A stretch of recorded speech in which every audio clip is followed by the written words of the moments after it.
একটা দেশের উপর যখন পারমাণবিক বোমা ফেলা হয় তখন সেই দেশ থেকে কিন্তু প্রোটেকশন ব্যবহার করা দরকার।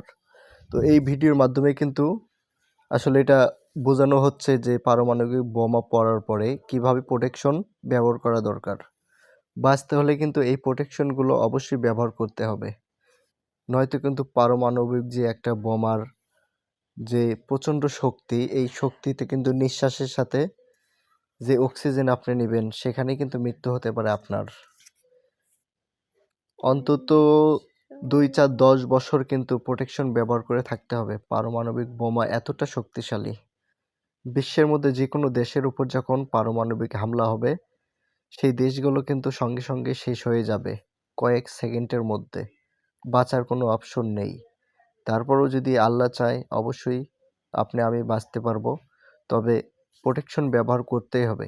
এই যে দেখুন পারমাণবিক বোমার কিন্তু কিছুটা অংশ তার মধ্যে আসলে ঢুকেছে। সে কিন্তু শেষ হয়ে যাচ্ছে।